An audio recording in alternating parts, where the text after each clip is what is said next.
conversation shorten up, and you don't share everything with your family because it's exciting. It may be exciting to us when we first start, but then you see the impact it might have on your family, and in a pursuit, things like that. It bothers them that you're putting yourself in harm's way. So then you have to kind of switch back and understand the things that you can discuss with your family.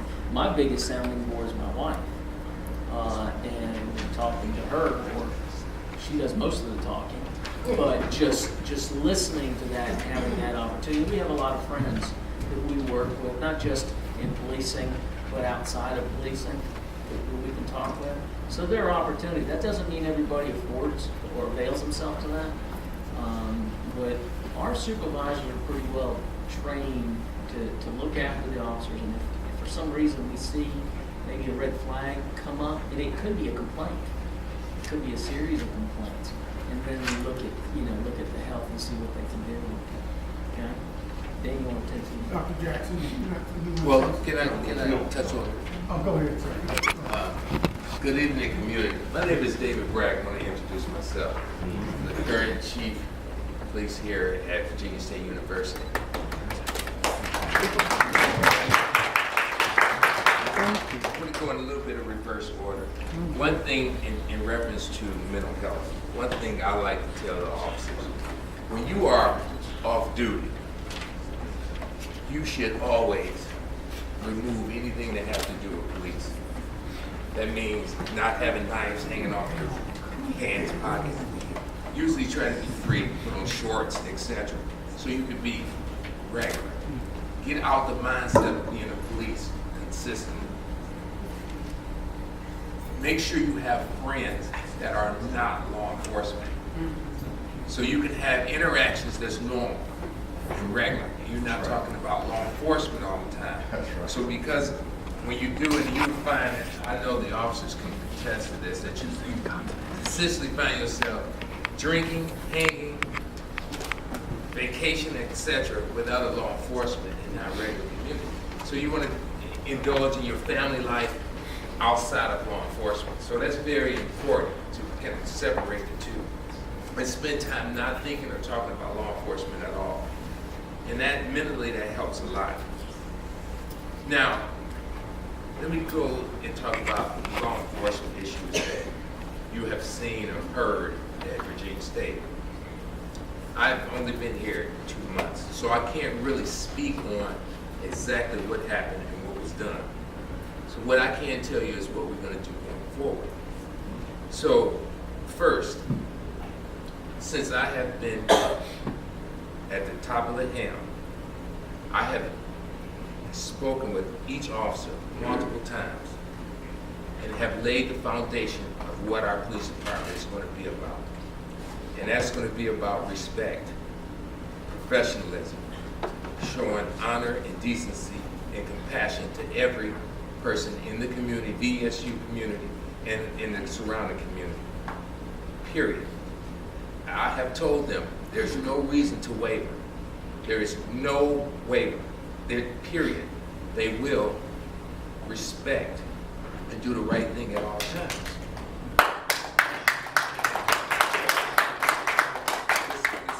Another thing that has been enacted, body cameras. This is their third day wearing body cameras. And each officer will wear their body cameras. That will give us an idea that there's a complaint file of what's the interactions.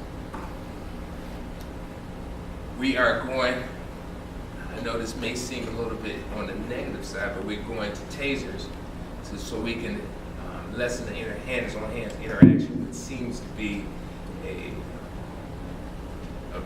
more violent depiction of using hands on subject or students, if that's the case. So, in all, officers' behaviors always start and stop right here with the chief. If I allow it, it's going to happen. If I have zero tolerance, then they're going to understand that and they're going to govern themselves accordingly. So with that being said, to the community, we are going to make sure that our officers understand they have to be professional at all times. Now, I know it's going to take time to build that trust. From what you're saying, there's an issue with trust. It's going to take that time to build. So I told them the interactions with the students and staff, faculty, and the community have to be positive, not negative. Meaning, all the programs that we put together is about doing that. It's about talking to the students, the males, black males, as you said, is having an issue, and having interactions with them other than law enforcement interactions. I am talking about a mentoring, talking to them mentoring. I am speaking of talking even about gym shoots or a game or a basketball football game, etc. They must do those things to make each other understand that their lives are precious and they have a job to do, etc. Now I will say this. I told a group the other day that when I was a police officer in Michigan, I went into a Blockbuster at the time when you can buy videos.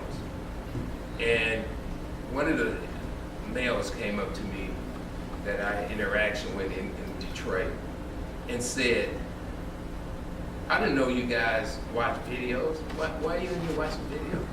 I didn't know you guys watch videos. Y'all do that kind of stuff. So that told me, and of course it was years later when I truly understood, that told me he didn't see me as nothing more than a police officer. That if all I did was in that police car all the time. He didn't see that I was human with family, that I did the exact same thing. So what I'm trying to do is make the students and staff, especially the students, understand that we are human beings, that we have the family, etc. Just like they, we want the same exact things, and that our interactions,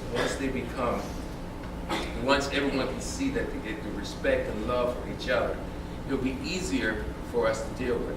I want to be able to go to a scene or an incident and be able to call the person by their name. If I can call them by their name because I've had positive interactions over a period of time, then they will probably calm down and see where I'm coming from and be able to go with me without having to use any kind of force or violence.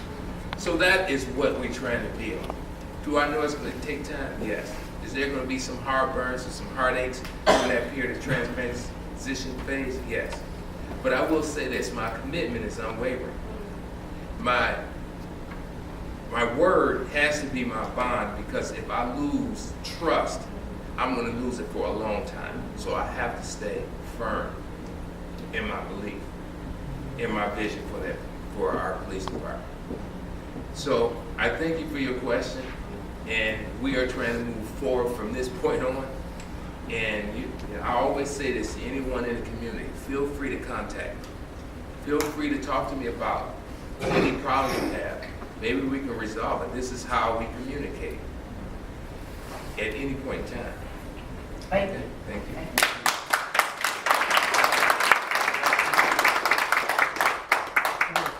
Dr. Jackson. Go ahead, Dr. Jackson. I'm Roderick Jackson. I was a professor here years ago, semi-retired and all that kind of stuff. Forgive me for not standing, but my knees don't do what they used to do, just a shade over 21. There is a perception among many black men in particular that if the incident comes to a point that the police have to use a gun, deadly force, they're going to shoot to kill. They're going to shoot, they're going to aim for center mass and hope that the victim, or whoever they shoot, dies. Because if they wound him, he'll probably turn around and sue them. So if we keep from being sued, we've been told, let me correct that, many blacks have a perception that if a police officer shoots you, he's going to try to kill you. What can we do to dispel that perception? I hope that it's not true. The reality of it is you did use a term that we do use, and that's center mass. Okay? We train our police officers not to shoot to kill, but to shoot to stop the threat. That is what across our nation, more likely across our world, in policing and change. It's kind of interesting that you brought that up. I'm addressing, Dan and I are addressing a congregation tomorrow at noon, and one of the questions was just that. That there are members of the African American community that think the police officers are taught to shoot people in the head and kill them. And until we get here and talk about stuff like that and dispel some of those things, then people probably constantly believe that. There's nobody in this room that wants to use their gun. Really isn't. Okay, because taking someone's life is certainly not something that we go out and we want to do. If we take someone's life, it's one, to protect someone else, or to protect ourselves. And that's the theory, that's the reality of what we do. Sometimes perceptions aren't there. So it's it's a difficult subject to talk about because the use of deadly force is one of the last things that we want to do in our communities. The fact of getting sued, I've probably got about 3 or 4 lawsuits on me right now just because I'm chief and because of different things that are going, that have happened, some hiccups that maybe some officers have done. But I don't believe that comes into mind. Are you concerned about it? Yeah. People are concerned about things, but if you're involved in a situation and you're trying to rely on your training and trying to evaluate the situation as best you can. The first thing that you do when you get shot at, and I speak from experience, you duck. Okay, because there's that survival piece that gets in and kicks in. And most officers, you'll see that, you'll hear that. There's probably not a very, very good answer to your question other than when we shoot to stop. That's what we train our police officers to do. And I don't believe in my heart that you have officers that want to kill someone so they don't get sued. That, to me, is the first time I've heard that part, that comment. And the truth of the matter is on that, if a person is killed, family will bring suit. Yeah. So it's that we don't, as officers, use deadly force in a manner that we kill so we don't get sued. That's not even if you put yourself in an officer's shoes, if you're in a situation where it's life and death, being sued is the last thing that's on your mind at that point.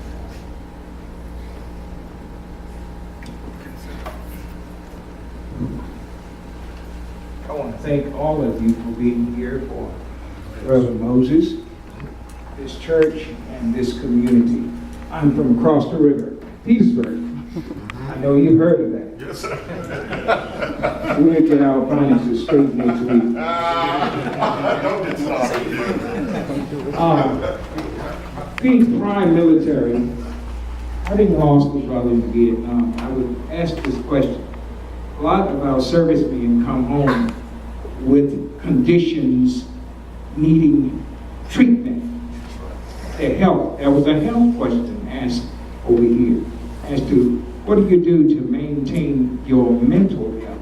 We have individuals that come home and they suffer from that. What do we call it? See, we all know what that is. And they are in the first line of employment.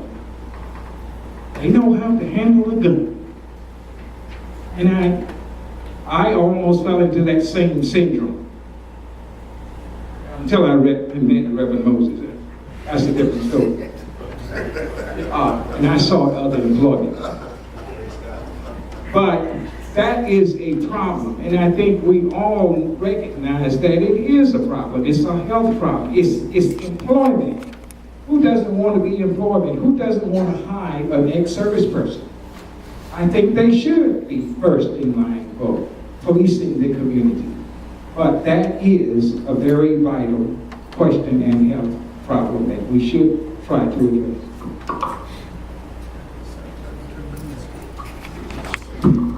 Thank you. I also live in that town across the street, and I work across the street with my colleague. I have a, Oh, I'm sorry. yes, Now, that question was not addressed. oh, We're going to address that question that was just asked. Yes.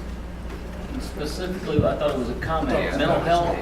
Yes, it's a question. Okay, and Yes. your question is that what are we doing about post-traumatic stress disorder on people that come back from military service or police officers? That which enters the police department in the employment. Sure. Prior to employment as a police officer, we do have not only physical but psychological testing.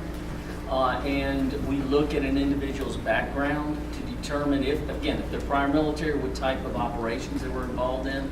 And we have a trained psychologist that takes a look at it and tells us, does this person have any issues?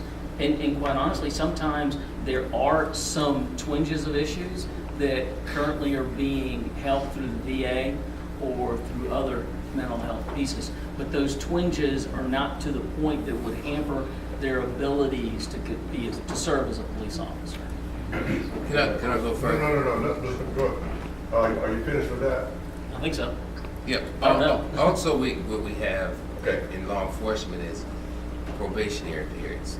If they come into the police department as Very officers, important. Very important. usually it's 1 year. So not only do they do the psychological portion, when they come on the job, and while in the police academy and while on the streets, they have a probationary period. And that's the time when we watch officers, with seasoned veteran officers, watch and see how their performance, and see if there's any issues that they will bring up, and they do daily and weekly reports. And that way, if we find at any time that something is not right, then we deal with it appropriately, even if we have to dismiss them from the police department. Yeah, I just wanted to address that a little bit because over the last 14 years, we have addressed with community law enforcement right here at the church. And one of those points that we gleaned over the last 14 years, and we made it a part of our standards for law enforcement and community involvement, is the fact that law enforcement needs to make training a top priority in the areas of the rules of engagement. And it has a lot to do with the psychological mindset of the officer that's delivering a ticket or a conversation to a particular teenager,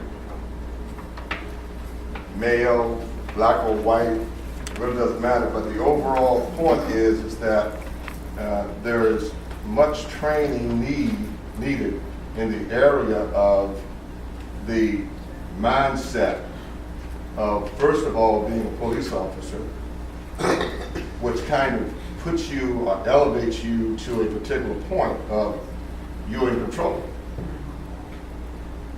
And that mindset is elevated even more when we engage in feeling that way with an overall mindset.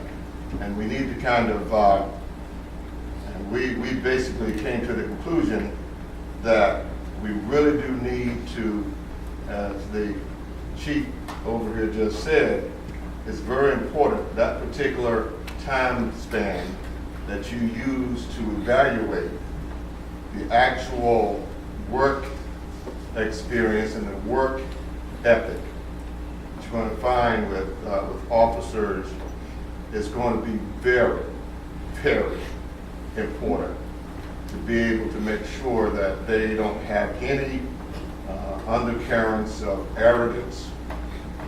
And of course, we all know that arrogance is that overall thought process that somehow in your mindset that you are a little bit above the person that you're talking to. And I've heard a lot of questions here tonight. And just about everything that everybody's talking about, we have kind of engaged in this with different law enforcement people, including the state police. Virginia State Troopers have been here to talk about these kind of things. And of course, Colonial Heights Police. We've had Chesterfield County, of course, Chesterfield County Sheriff's Department.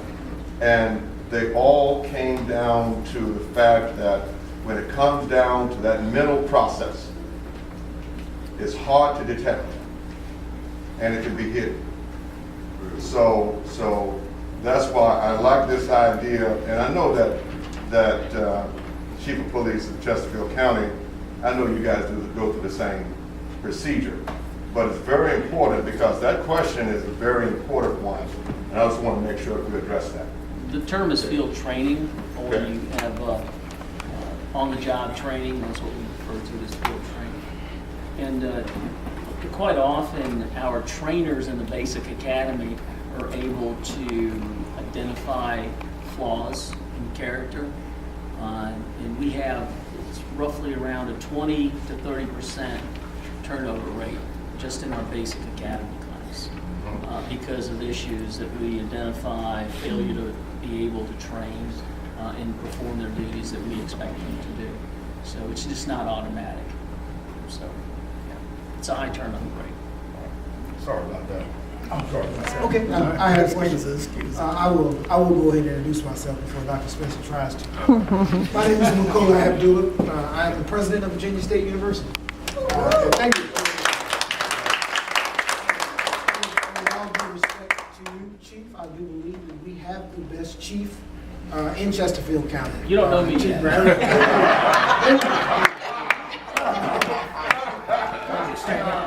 I have this question. Earlier when you first spoke, and I thought it was so, stand up.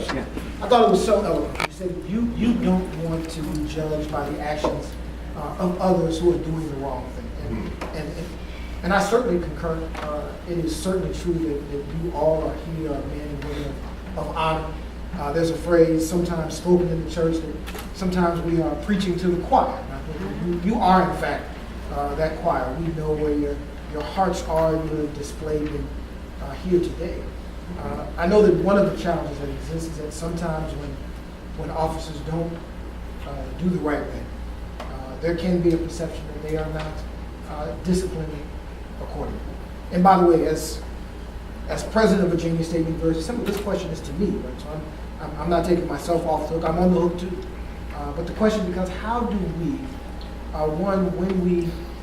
when we have that small percentage of people who make a mistake, how do we make sure that the community knows and understands through the disciplinary process that the police department cares? And what can we do to make sure that, one, that we provide the proper, adequate, appropriate discipline, but two, as best we can in personnel matters, how do we make sure that the community is aware and knows that when you make the call, that something happened?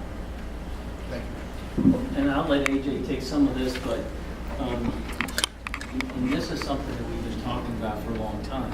We've got to build trust. We've got to build trust in me and this agency to understand that when something goes wrong, it's my responsibility on my side to fix it.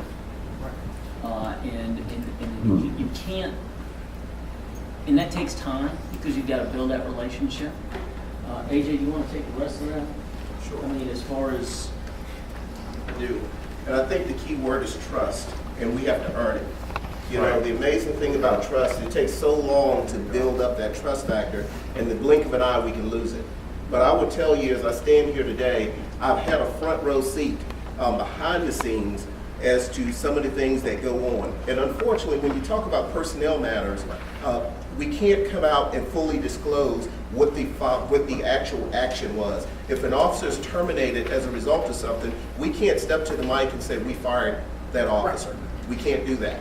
But I will tell you that as our police chief and all of the command staff and officers that work for this department, we've had a chance to see him have to make tough decisions. Talk about pattern of behavior. You know, I've heard community members say before, I wanted to file a complaint, but I knew nothing would be done. And we want to change that. We want to change that mentality, because even though you may feel like nothing is being done, you may feel like your voice is not being heard, I'm here to tell you that's not true.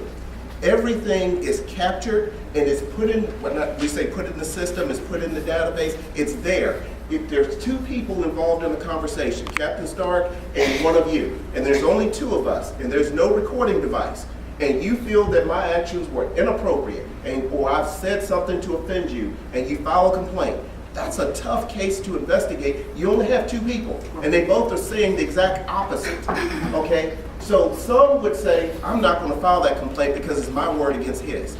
Well, we stand here today to say, file that complaint. Let your voice be heard, because you don't know that 2 weeks ago, someone else was having a conversation with Captain Stark and had the same vibe that you had, and they filed their complaint. So when you file your complaint, you may not know about the first or the second, but you may be the third. And what the police chief now has the privilege of seeing is there's a pattern of behavior with me.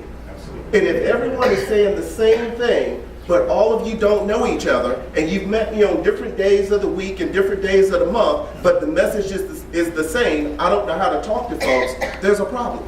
And I'm here to tell you that in Chesterfield County Police Department, our police chief also has a high standard, and the line in the sand has been drawn. And we have seen officers that have had long tenured careers on the verge of retirement, and our police chief has had to make some tough, and he made them. He made that tough decision for the betterment of the community. That's what he has to factor in. So in answering your question, I just want to encourage, we're going to earn that trust. We're going to continue. And tonight is not a one and done. We must continue to do this. Come together and talk. And if you have a concern, let your voice be heard. Don't automatically assume that nothing's going to be done. Did we answer your question, sir? You did. I got to follow up if I could. Is it appropriate? And it may not be. This is kind of a detailed question, so I'm sorry if I asked the wrong question. Chief, please. I'm sorry. Is it appropriate then for organizations such as yours or ours to release quarterly data without names that says, you know, we've had X many complaints and X many officers have been disciplined and X many officers have been released? Is that an appropriate thing for organizations to do? And you see it. I mean, we publish reports, yes. The thing that I would suggest you do is create that report how you want it to appear, and then sit down with your legal people. Okay. And just because of the HR laws and things, just to make sure that what you release, they feel, okay, it's proper, and I can defend you in the event that an action is brought against you. Thank you. Thank you. Well, I feel like I need to say something. Well, I wanted to say you did great earlier. Quoting Mrs. Trump and saying word is bond. Well, Particularly for somebody else's word. That's right. let me see. I just want everybody to know we are going to capture that data, and we are going to put on the website that we have had, what kind of complaints we had, and we can place at some point whether it was it's kind of, I'm trying to say different terms, but because we have terms, but we can say if it was kind of justified, if it was found, etc. Now, going back to how we let the citizens or the public know that we're doing it is the focus is going to be from the beginning. The compassion, the sitting down and taking the time to let them know that we care, to make them feel like we care and understand, and that we are listening and not talking when they're making a complaint. That's how it starts to build their trust with us. The second part is could be small follow-throughs, like your complaint is still being investigated with a simple email or a telephone call. And then finally, if we get to a point, maybe we may do something later on after we find out what happened, but of course we can't say any HR matters. But it is also, what I want to make sure is clear is that the compassion and the understanding and listening to the person at the time they make the complaint is to make them feel that we care. And that's going to be the thing, how you go forward. And what the captain said over there, I totally agree 100%. I think he said it very well, because that's exactly what I say. If you make your complaint, no matter how small it is, it could have something to do with other complaints previously. It could show a pattern. So I totally agree with that. I believe that the beginning of change in our police department starts with leadership, and I believe that leadership is Chief Brad. The answer to your question earlier, him. And that's what's going to change our police department.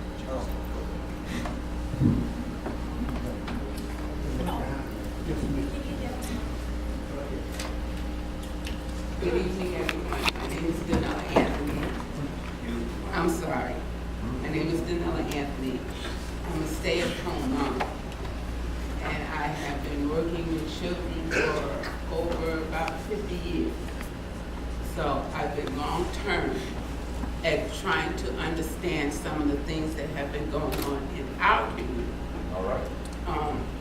I see things from the old school perspective, where grandma and mommy and auntie dealt with us very harshly if we needed to be dealt with, and it was okay.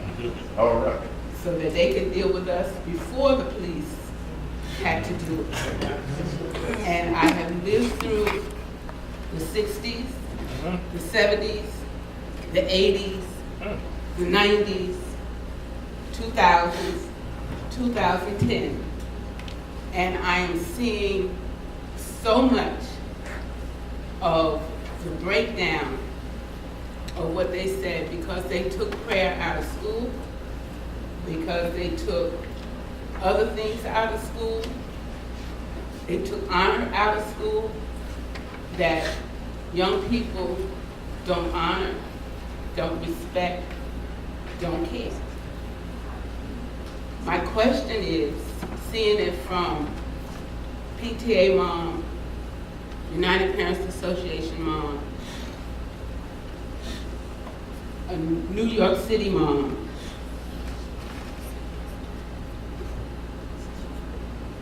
the question is, what can be done to integrate education into young people from day one, starting school, throughout their 13, 14, 15, 16 years, to bring back respect of self, respect of others, so that the next 20 years will bring a new year of our society. Because we have lost so much, and it's starting to get scary. Today, I was in court, and I saw a young man basically given a free ride for doing something that was horrendous.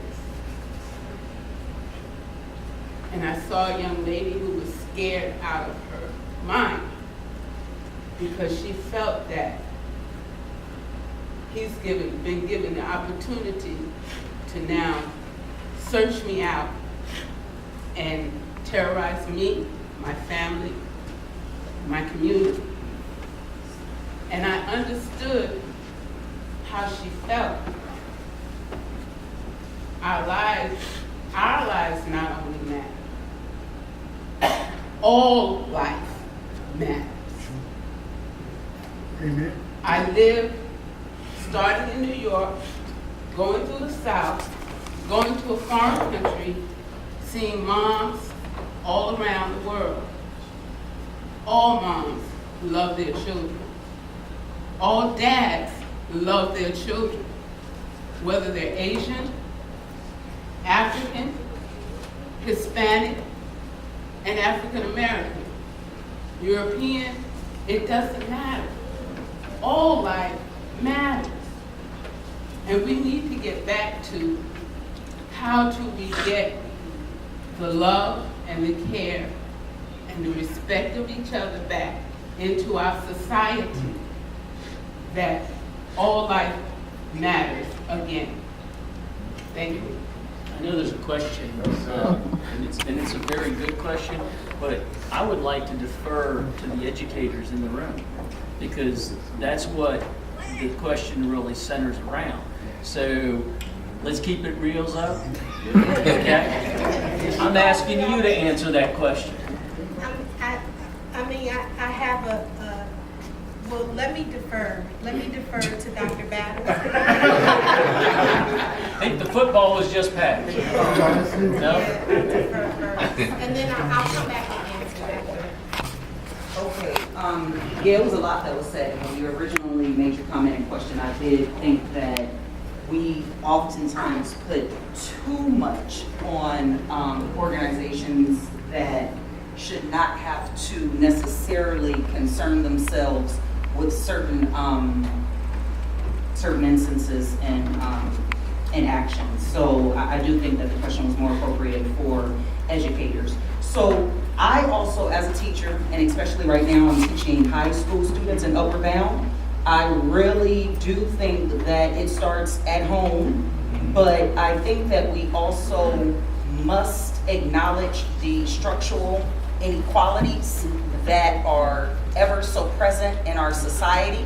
Many of our young Black and brown children suffer from extreme low self-esteem because they are told by this society that they don't matter at all. So we do understand that everyone matters, but they're told on a regular basis through media, through economic inequalities, etc., that they don't matter. So I think that proper mentorship, that whole, I wasn't a part of the village. It takes a village to raise a child, but I believe perhaps we need to bring that back. I think this is a start with the community as well, meeting together and trying to hear and not judge one another. But again, when you have certain public institutions where you have 20 students that are reading one book and they have to huddle around one book, and then you can go to another neighborhood where they all have laptops in front of them, that's a structural inequality that we have to address that is really telling that student and that person that they don't matter. So it's a lot that we all have to do, but we shouldn't put everything on police officers. We shouldn't put everything on educators. It's gonna take us all to work together, literally. So I have a different perspective, and it goes to the question I was going to ask anyway. But what I would like to see as a parent and as an educator and as an activist and specifically as a researcher, because I like research, is that I would like to see our community, because we do have a break in our community. And one of the breaks that I see that is most detrimental to the young people that I mentor, the young people that I teach, is this whole judgment call, where we are ourselves within our race perpetuating the stereotypes of the criminality of our young Black men that aren't based on statistics, right? So we see these cultural values as an example, and I mentioned my son. You'll see my son, you would see my son, like I said, locks, pants are not always up around his waist. He's a graduate, and see, watch the justification, and I want y'all to feel me because I'm talking to y'all too. He's a graduate, college graduate, accepted to grad school, didn't go, just got married, beautiful wife, never been in trouble with the law, extremely spiritual, beautiful man. But if you saw him and you didn't know him, you would assume that his embrace of his Black cultural roots is associated with criminality, and I blame the media for that. And so for us, we tend to block ourselves from being able to bond with the kids in our own neighborhood because we also fear our own young Black men. And then we come into forums like these with white police officers, and we perpetuate those same stereotypes that are used as the presumption of fear that people hide under when they take Black life. Do you understand what I'm saying? And so I agree with Dr. Battle that it does take a community opportunity to raise a village, to raise our children. But in order for us to do that effectively, and if, you know, we're seeing behavioral problems and we're saying people have gotten away, we've gotten away from our own people. We've gotten away from our own children, and we have given up on our own children. And then we got to call the police to come in the community and get our kids. And then when something happens, we're angry. You understand what I'm saying? So I call to all of us in this room, and I look at you, my baby. I don't even know him. My call to us is that we have to reach out and we have to start breaking our perceptions of our black men, because all of our black boys that grow up in the neighborhood, I'm from the projects. I'm a professor at Virginia State University, but I'm from Berry Farms Projects in Southeast DC. You understand? This is me most of the time. You wouldn't know I'm a professor. You may look at me and think that I'm a criminal or I'm deviant. Do you understand what I'm saying? So we have to break those mindsets, and then we have to bond with our youth, and we have to also encourage our youth to have the self-esteem that they need to have. That's it. My question and my charge to you guys. No. You want to breathe for a second?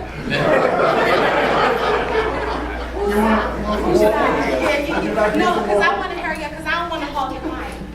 But my question, and my comment first and then question second, and you know I know it's not y'all, and I feel like President Abdullah, I know I'm preaching to the choir because we're doing the work. So I get that. But the one thing that people spoke about, everybody wants to hide from race. Everybody want to run away from the race card, but the race card is the elephant in the room. Let's pull the sheet off the elephant and let's talk about it. I think one of the things that concerns me most is that the actions and reactions are driven by the perception of fear. And the perception of fear comes from our lack of understanding and our lack of cross-cultural engagement, right? And so there are people who grow up, and it's me, and I told you, like, I'm gonna use myself, it's me. Like I said, I would never, ever, ever have imagined working with no police, ever, ever. Do y'all feel what I'm saying? So when I'm stamping them because I know them, and it doesn't come easy. So I didn't have that perception of you guys. What is the question? I'm trying to get it. I'm coming to the question. You're right. So my comment first is dealing with perceptions, racial perceptions. How do you all ensure that in training you all are dealing with the racial perceptions that may come with people who don't have experiences with multicultural groups in order to be able to negotiate their perception of fear? That's the question. And I know y'all are doing it. The next step is, what are you all going to do to take that bridge nationally and to make sure that other departments who may not be on your level will also get that? Well, she uses the term bridge. That's because that's a program that she helped us develop, and that's to bridge the understanding. Can I back up just one moment? You used the term media, okay? And I haven't brought up the media, but there's a couple of things about the media. Let's make sure we understand. The media is a business. They're selling a product, and unfortunately, lately, it's bad news. Okay? And that not only perpetuates an impression of the African American community, it also paints a picture of us. And it pits us against each other. It does. So I'm not too fond of the media right now because of what I've seen for all the years that I've been a police officer. But I appreciate you saying that, and I hope everybody understands that. We've gotten lazy in time because we make our decisions based on a little blurb that we get on social media, or we see the news and there's a little headline on there. We make our decisions based on that. Well, the reason that headline's there, or that blurb, is to grab your attention.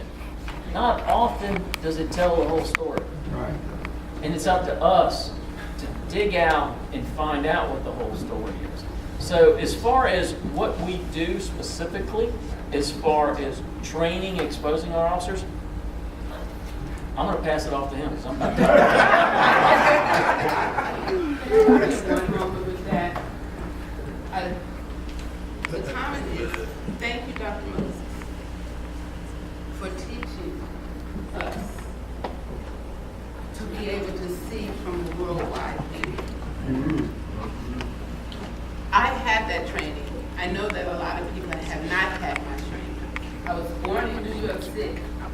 I was raised from New York City across the country, in Japan, back into the United States, and back to California with several different groups of cultures in my college. So I have a perspective that is not local. I have gone back to New York, I've come to Virginia, my parents are from South Carolina. I have several different understandings. And it gave me a love of all people. So, and that's why I say what I say. I remember having the PAL clubs in New York City, with police officers working with elementary school and junior high school students all week long. And they played basketball and they played football. And they got an interaction that allowed them to honor our police officers. And I got a chance to see some of the Japanese perspective of working with their community and their police processes. And that allowed me to see things quite differently than most people. That's why I asked, as far as education, coming back into the education system with our police officers, for them to be interactive with my young man here that I'm not afraid of, and he knows I'm the first police officer in the house. All right. All right. Jackson, you want to go, Brother Jackson? No, Yes. Please. He was getting ready to answer the rest of the question. So the question goes back to, what do we do as far as training to help teach and deal with perceptions when, I'm trying to put words in your mouth, for multicultural interactions that police officers are going to have when they go out to the community. So I'm so glad Catherine Reese-Myers here, because I actually talked with her because I anticipate the question coming, and she's in charge of our training and has some information. I'm Andrea, and I am in charge of training police officers. That's one of my duties. But we do a lot of things from a general perspective.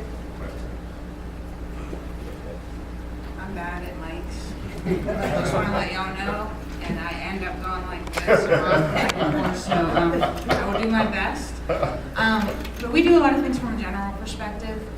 We have numerous elective classes that teach a wide range of diversity issues, including community policing classes, which help our officers understand how to communicate. But one of the things that Dr. Z has been working on with us here in this department, and we are so grateful for her, is what we call the Bridge Program. And that's an acronym for Building Relationships by Inspiring Dialogue, Growth, and Education. And what she did, I like to call it a boot camp. She took several of our police officers, a little over a dozen, and basically put them through a week-long training that was extraordinarily difficult. It made them look inward, and it forced them to see the perspective of all the people in our community and have that understanding. They have now been tasked with going out and building a curriculum for the rest of the department based on what they learned in their class. And I get a little choked up when I think about it, but that last day when our officers were doing the presentation for the command staff and for Dr. Z.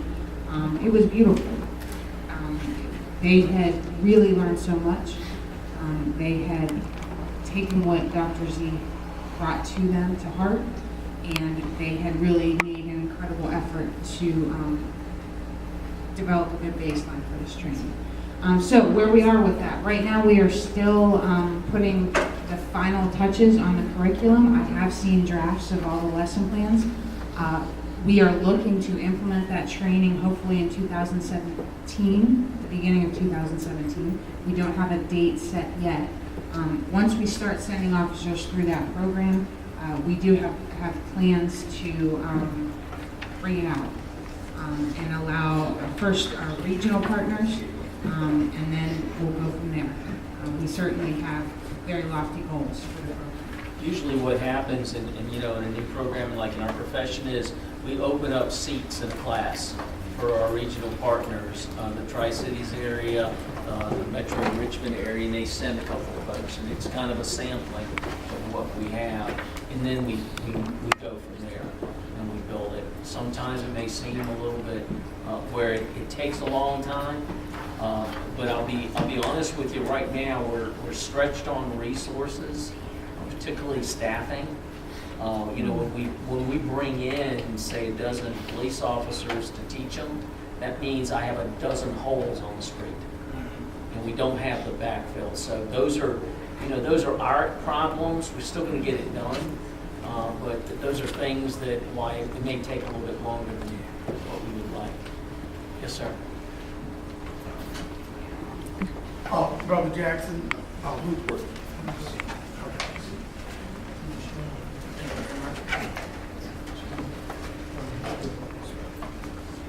Brother Jackson, and then his brother. I don't mean to be extremely selfish, but I'm mostly concerned about what's happening in the Ettrick, South Chesterfield area. I spent a lot of years down here teaching business sector. What is the biggest problem you have as far as law enforcement is concerned?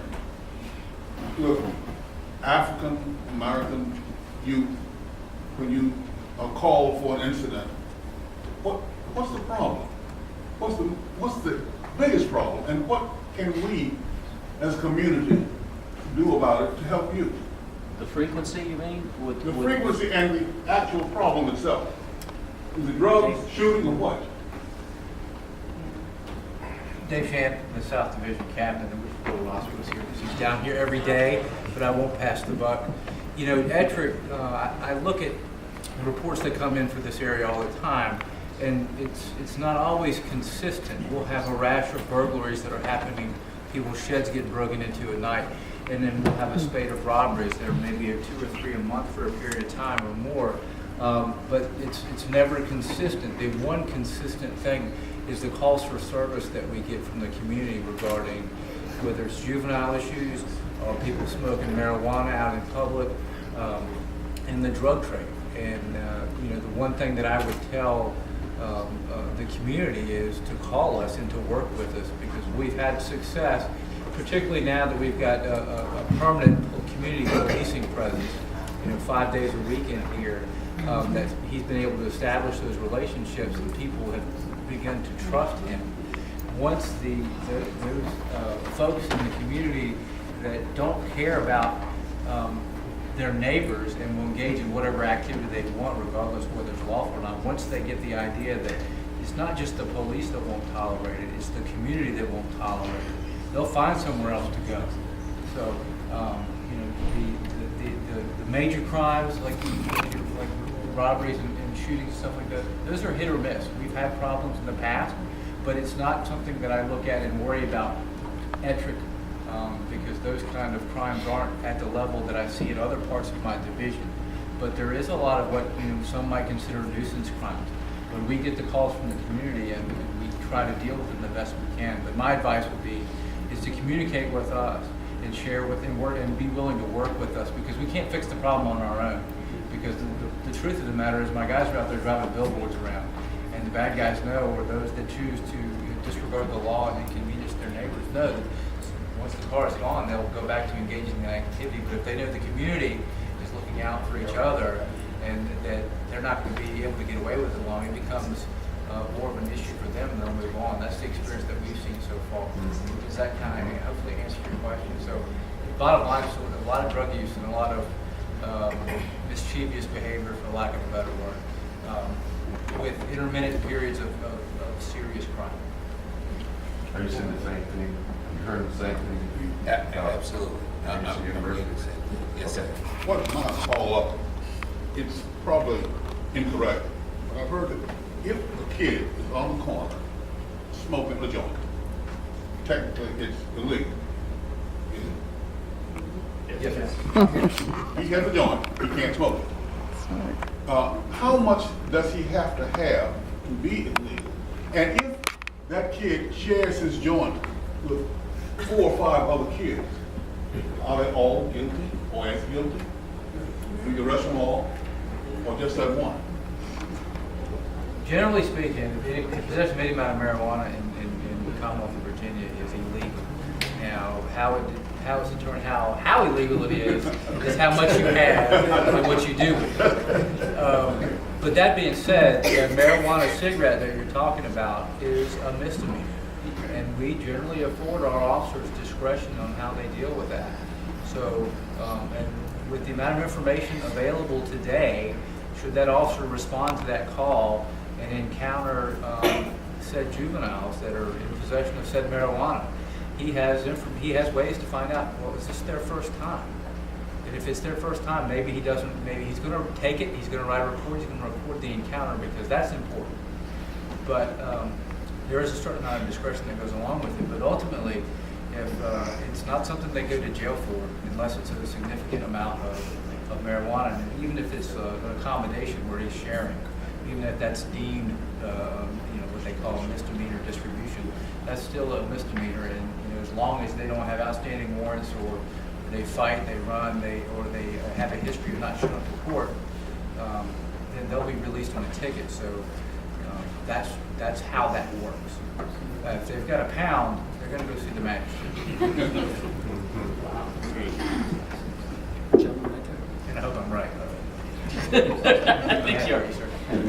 Reverend Daniel Douglas, I'm thankful for this, Reverend Moses, for what's going on, but there were a couple of things as this conversation has moved that I wanted to address. First of all, I absolutely despise the media's commercialization of race-based criminality for the purpose of money. I think one of the things when we talk about criminality at any level, when we talk about the media's portrayal, when kids or adolescents see it on television, whether it's a pair of shoes, whatever it is, they're going to aspire to think that this is an acceptable way of doing. I hate the fact that some people are being paid millions of dollars to perpetuate a negative image that's going to get most people in trouble. I hate that I wanted to just state that for the case. I think that has contributed mightily to some of the things that we have seen. The second thing I'd like to address is, historically speaking, there unfortunately has been a lot of race-based mistreatment of African American people. And I think the unfortunate thing, the positive thing about what's taking place is we can see that there are a lot of people in our country who are moving beyond those beliefs. But the unfortunate thing is that a lot of the incidents that we recently have seen are seeded with the same sort of beliefs that did exist more prevalently historically.